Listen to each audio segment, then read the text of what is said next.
Chess Boss.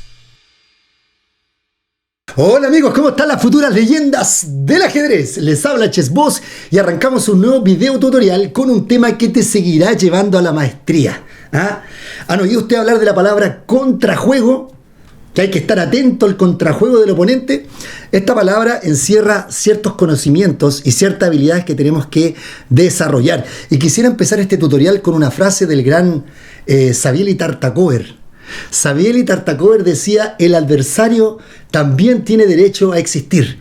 Y con esto nos referimos a que cuando uno juega una partida de ajedrez es muy importante estar viendo la partida desde ambas perspectivas.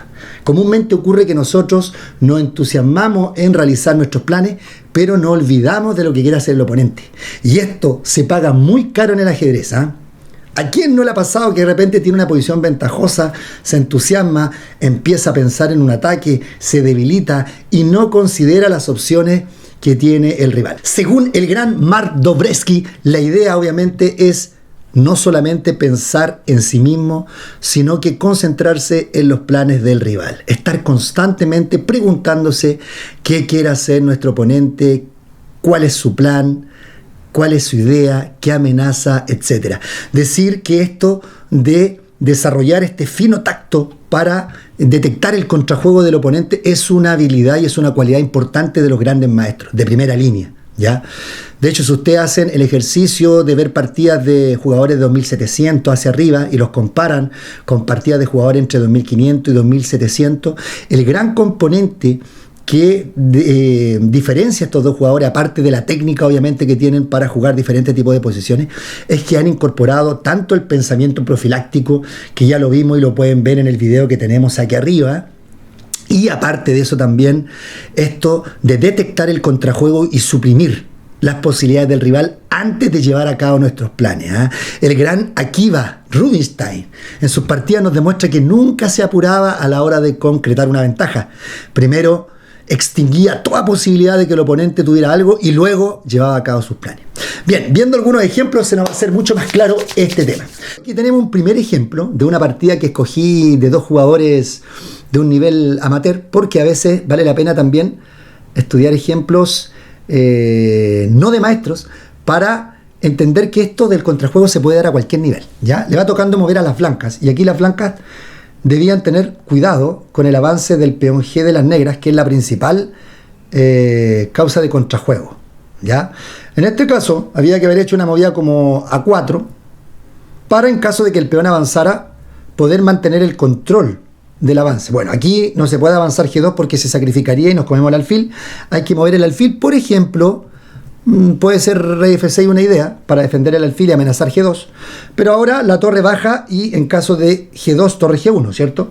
Por lo tanto, el negro tiene que volver a apoyar, y ahora, una vez controlado el avance del peón, el blanco puede empezar a jugar a llevar el peón a dama, ¿cierto?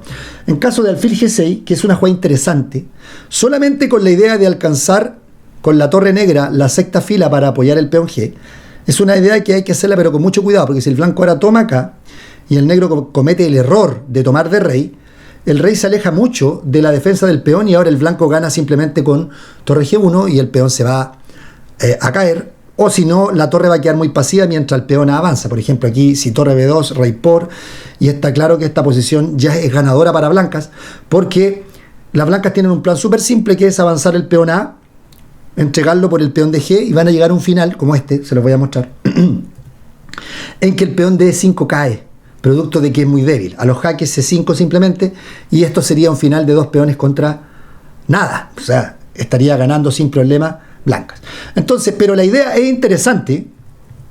Si en este momento las negras juegan torre H6, esa es la jugada correcta, y en caso de rey por, torre por, y váyanse fijando aquí cómo las negras tienen la tarea más difícil, que es jugar dinámicamente en este caso para encontrar contrajuego, chances de contrajuego. O sea, las negras aquí están apostando por la fuerza del peón G, mientras las blancas tienen ventaja de material. Entonces, en este caso, por ejemplo, rey D5 para tirar el peón rápido, el peón C, y atacar el peón, y ahora el rey negro se metería, y esta sería la clave del contrajuego negro. Por ejemplo, C5, G2, y si torre G1, aquí hay que estar con mucho cuidado, porque en este final no es llegar y venirse con el rey F2, porque las blancas nos sacrifican y después se comen el peón de 5 y quedan en un final con 3 peones contra la torre, que ganaría blanca. Así que hay que tener mucho cuidado aquí. Entonces aquí hay que jugar preciso. Torre G3 y en caso de C6, por ejemplo, torre por, rey C4 y torre D2, con opciones de contrajuego. Ustedes lo pueden mirar ahí y es la forma activa de cómo debería jugar el negro aquí para lograr tratar de igualar. Ahora, en el caso de, por ejemplo, si se meten con el rey, como yo les decía, no serviría porque ahora se mete el peón y lo que decíamos delante. Se llega a esta posición que está completamente ganada para blancas, ¿sí? Ustedes lo pueden ver. Bueno, este es un ejemplo de cómo debía jugar las blancas aquí. Básicamente la idea era controlar primero el peón G y luego jugar rey B6 y meter el peón de A5. Pero las blancas no hicieron eso y jugaron rey B5 en la primera movida para ir rápidamente por el peón de C5. La diferencia es que ahora las negras van a encontrar un contrajuego muy fuerte, apostando porque su peón G es mucho más rápido y está más avanzado que los peones de C y A, y va a meter esta posición en un final de alfiles en donde eso va a ser decisivo. Bueno, la jugada buena, torre B2, rey por, y ahora después de cambiar piezas, uno en principio dice, pero aquí estoy haciendo un mal negocio porque quedé con peón de menos y ese peón va avanzando muy rápido. Pero aquí el negro muestra las cartas. Y la idea es que, lo que decíamos, el peón este es demasiado veloz y el rey no alcanza a hacer nada. Y el alfil de E4, con la movida que viene ahora, no puede hacer nada. ¿Cuál será la movida que hay que hacer aquí para ganar con las negras? Exacto. Alfil G6, cambiando el alfil, y de esa forma el peón va a entrar a dama con todo. Si por ejemplo alfil G2, alfil por D3, y ahora aunque el peón se corra, los dos peones, el G y el de E, van a ser más rápidos. Fíjense lo que ocurre acá. C5, rey F4, C6, ese peón va muy avanzado, pero el alfil lo logra parar mientras los otros dos peones corren. Alfil F5, A4, y fíjense la fuerza de los peones más avanzados en este final. Se amenazaba E2, coronando en 2, por lo tanto, y ahora G3. Y es fácil darse cuenta cómo no haber considerado este contrajuego fue realmente fatal. Si te está gustando este video, no te olvides de suscribir a nuestro canal de YouTube, pinchar la campanita para que no te pierdas los próximos videos y YouTube te avise con las notificaciones que hemos subido nuevos trabajos, ¿eh? Acuérdate, con eso estás apoyando nuestro proyecto. Bien, veamos otro ejemplo interesante. En esta posición, las blancas tienen clara ventaja, ¿sí? Han conquistado el flanco de dama y tienen peón en ese sector y tienen ventaja decisiva. Aquí hay varios planes para ganar, ¿sí? Por ejemplo, un plan sencillo sería primero preguntarse, ¿qué quiere amenazar negra? ¿Qué opciones tienen las negras?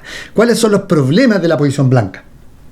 Los problemas de la posición blanca es que tienen debilidad en el flanco rey, principalmente el peón de G4, y el rey de G1 tiende a ser débil porque está demasiado desprotegido. Los peones blancos están muy avanzados y está desprotegido. Aparte, el negro tiene casillas de acceso en F4, presionando a los peones de D y G, y eso sería algo que el negro podría aprovechar en su momento. Entonces, aquí lo más simple era reforzar primero la posición. Jugar, por ejemplo, una movida como caballo 2, presionando, amenazando capturar el peón de F3 y aprovechando que el peón F está clavado porque está la dama en F8. Entonces, en este caso, si por ejemplo la negra hiciera una jugada como caballo H4 para defender, simplemente las blancas trasladan sus piezas al flanco de rey con la idea de llevar el caballo a G3 después y evitar que la dama alcance la casilla F4, la dama negra. Lo que está haciendo el blanco es consolidar su posición primero. H6 y ahora llevando el caballo a G3, tiene ideas que son muy simples, como llevar el caballo H5 y a F6, o llevar la torre de F a A y ir a pegarle al peón de A7. Lo que daría una ventaja decisiva para blanca, porque las blancas ya tienen cubierto con la dama el posible contrajuego de las negras. Ese sería un plan. Otro plan más táctico acá es sacrificar el caballo en D5 para lograr una masa de peones. Por ejemplo, caballo por D5, peón por y dama por. Y esto también sería ventajoso para las negras porque se está cayendo el peón de F3 y en caso de dama F7 las blancas simplemente pueden cambiar la dama y llegan a una posición en la que se dan cuenta que esa masa de peones es incontenible. Tienen una pieza de menos, pero tienen un montón de peones. El peón de F3 pronto va a caer, etc.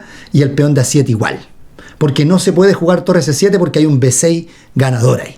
Por lo tanto, esto sería ventaja decisiva para blancas. Pero resulta que las blancas se engolosinaron. No consideraron las opciones del rival y se fueron a comer el peón de A7. Que en principio parece que no es tan grave porque estoy logrando los peones. Pero resulta que ahora las negras simplemente, con el cambio, alejaron a la dama de la defensa del flanco de rey. Eso fue lo primero que hicieron. Y ahora fueron a pegarle a las debilidades blancas. Ustedes ya se imaginarán la jugada que viene, ¿cierto? Exacto. Dama F4. Y en este momento se viene un contrajuego realmente terrible porque no se puede jugar H3 por dama G3 y mate en G2. Por lo tanto, aquí se le escapa de las manos la partida. Aquí todavía había tiempo de volver con la dama, tratar de volver con la dama a A2, pero igual puede seguir dama por D4 y el caballo está tocado, ¿cierto? El caballo está de C3, está en el aire. Entonces, bueno, aquí siguieron jugando optimistas, pensaron que iban a lograr algo, pero no evaluaron que las negras llegaban primero, ¿cierto? Rápidamente las negras ganaron después de dama por rey F2, dama por D4 jaque. Ahora no se puede comer en F3, porque seguiría en el peor de los casos caballo por E5 y me gano la dama. Por lo tanto, aquí rápidamente se desmoronó la posición, ¿sí? Aquí dama H4 jaque, rey por, caballo por E5 y quedó la grande. Las blancas tuvieron que rendirse muy rápidamente porque se está cayendo todo en esta posición. ¿Se dieron cuenta? Otro ejemplo de despreciar las posibilidades del rival y no estar atento a lo que el oponente quería hacer. Acá tenemos otra posición. Las blancas tienen el peón A, que les garantiza la victoria porque ese es un peón muy fuerte. Pero antes de avanzarlo rápidamente, hay que tomar las medidas del caso. Aquí las negras tienen dama y caballo, que es una combinación muy peligrosa, ¿sí? Es uno de los equipos de ataque más peligrosos que hay porque el caballo suma un movimiento adicional que la dama no puede hacer. Entonces se complementan perfectamente. Es mucho más fuerte que dama y alfil. Y en este caso, había que preguntarse qué quiere hacer el negro, cuáles son las opciones de contrajuego. Claramente, si ustedes analizan, se van a dar cuenta que la movida es dama E4, empezando con presión sobre G2, y en caso de F3 puede ser dama G6, y eso es lo que está amenazando. Por lo tanto, el blanco debía haber apagado toda esa esperanza habiendo jugado alfil E3, que era una jugada buena en este caso, cuestionando el caballo y buscando eliminarlo. Después de eso, habría podido seguir avanzando su peón de A sin problema. En caso de ahí, cambiamos las piezas y ahora A6, y aquí llegamos a una posición en la que el peón A es ganador porque se amenaza simplemente A7 y A8 y no hay cómo evitar eso. En caso de dama B8, una movida como torre B1, y se llega a esta posición en la que, como se amenaza A7 y torre B8, el negro está obligado a jugar rey H7 y entramos en un final de torres que está perdido ahí. Obviamente porque, por ejemplo, acá A7, rey H7 obligado porque se amenaza torre B8 y ahora torre por. Y aquí pueden ver este final que está completamente ganado para blancas. Pero resulta que en vez de jugar de esa manera, en vez de jugar así, las blancas jugaron optimistamente a 6 y ahora el negro empezó a darle fuerza a su contrajuego utilizando la dama y el caballo. Dame 4, primera jugada, obligado hacer la movida F3 y ahora un toquecito clave. Primero, dama G6, amenaza el mate en G2 provocando nuevas debilidades, ¿cierto? Provoca G4 y ahora la dama vuelve a meterse por la séptima amenazando mate en G2. Fíjense cómo negras aprovechan la iniciativa siempre creando amenazas nuevas para parar el mate en G2 y ahora simplemente muy fuerte lo que hacen las negras, dama E2, amenazando dama por F3 y mate en G2. Fíjense el problema de no haber tomado las medidas. Ahora la dama está fuera de juego en B7 y no alcanza a llegar. Trata de llegar, pero no llega. Ahora se le cae toda la casa rápidamente porque se amenazaba mate en G2. El rey H2 y fíjense cómo las negras arrasaron en esta posición por no haber considerado las opciones de contrajuego. Recuerden, si quieren seguir profundizando en esto, métanse en el librito que les recomendé. Pronto nos vemos con un nuevo video. Esta semana tenemos algunas invitaciones. Lanzamos el circuito Juntos Podemos, que es un circuito 3+0 muy entretenido. Este año lo vamos a hacer diferente. 4 fechas En cada fecha clasifican 3 jugadores y luego jugamos una gran final de 12 jugadores. ¿Cuándo parte este torneo? El 9 de mayo, domingo 9 de mayo, 21 horas. Si no quieren perderse este campeonato, que entrega, en la gran final, entrega premio en dinero a los 3 primeros lugares y para el mejor 1800 de Elo FIDE, vamos a entregar una beca con el gran maestro Yusnel Bacalao de Cuba, ya una beca para que entrenen de 12 sesiones, 12 clases. Así que ahí tienen motivación para sumarse a nuestro grupo en Lichess, que ya somos casi 800 gozadores del ajedrez. Un abrazo y nos vemos pronto. ¡Chao! Suscríbete a este canal, comparte este video y sigue disfrutando de Chess Box.